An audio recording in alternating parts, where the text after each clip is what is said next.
Well, I hope one or two laughs, one or two contentious areas. In a nutshell, it started as an article I wrote for Alfa Romeo Driver.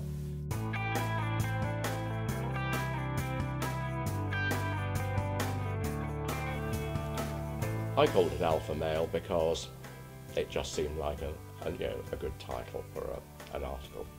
And then they sort of caught on, and I had to keep on doing them. And that's why it's called Alfa Mail.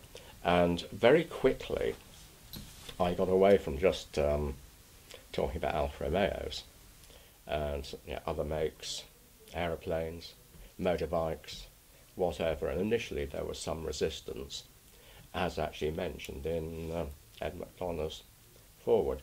But then people started coming around to it. And I thought to myself, well, I'm writing all these bloody articles.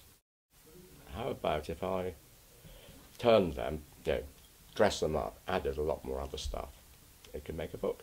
And I asked one or two people, including Ed McDonough, and he said, yeah, have a word with Rod at Veloce.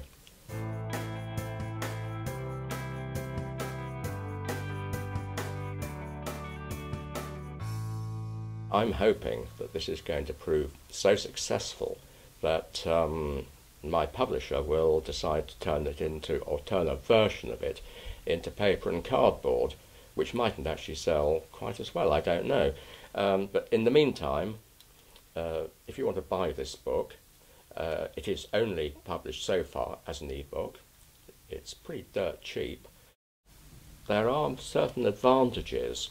There are certain restrictions in terms of design, but on the other hand, it's not every book that you can be reading someone's account of seeing a 1927 Pathé News film of his grandfather taking off to fly non-stop to India, 3,500 miles away, and just click on a link, and there you are. There is that Pathé News thing.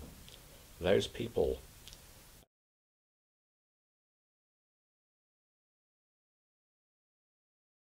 Having an age somewhere between those of HRH, the Princess Royal, and Sir Michael Philip Jagger, I've known cars since they were small and few, slow and grey. When I was 4 and my father was off working for the USAF, Mr. Gainsford took me to hospital in a faded Standard with a split rear window, and I vaguely remember a Standard 9 Tourer one chilly grey afternoon.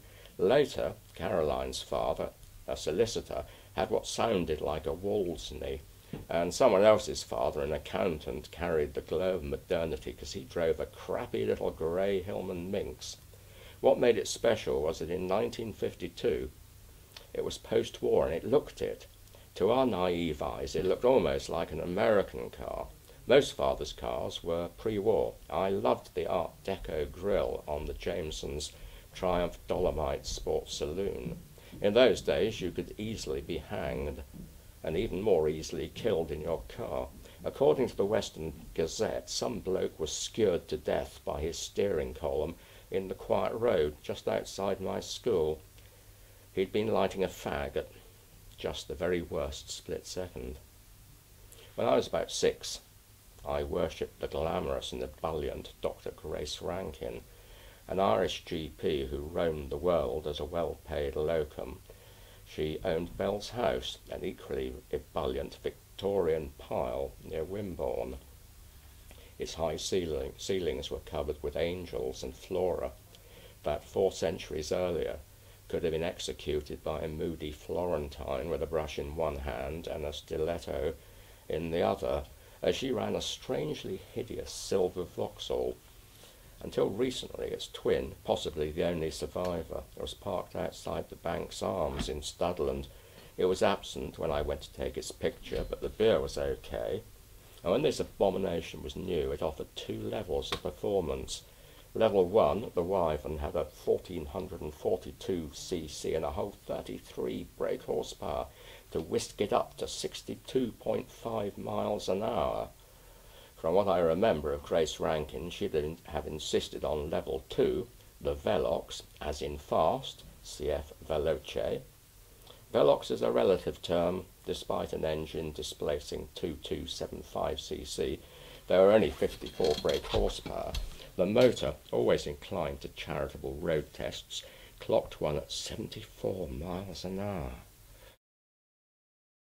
The only fairly quick car in our small circle is my father's very pre-war 3.5 litre SS Jaguar, which brought about 125 horsepower to the task, since I know that he incorporated a few of the ploys used for semi-works SS hundreds. There may well have been more. I remember him hitting an indicated 80 on a fairly short straight, while my sister and I urged him on, side by side on the front passenger seat. Had there been seat belts, I couldn't have stood up to turn the little handle that opened the windscreen. I think that this book, although I first of all thought of it as being a paper and cardboard one, it actually, I think it's bloody brilliant the way this has been done, and I think the design is terrific too. I have to say this, you can take it out, you probably will, but I reckon that Jamie should have a design credit. You know, book designers, book jacket designers, it's always there, designed by so-and-so or other. I mean, what he's done is he's taken a great wad of mainly snapshots, some of them 100 years old, and made them look really good in an appropriate setting that actually turns vice into virtue, so that you know, these sort of fairly dog-eared pictures actually say far more than, you know, sort of studio type shots, which was my intention in the first place, but I couldn't do that on my own. So, anything else? I think we'll leave it there.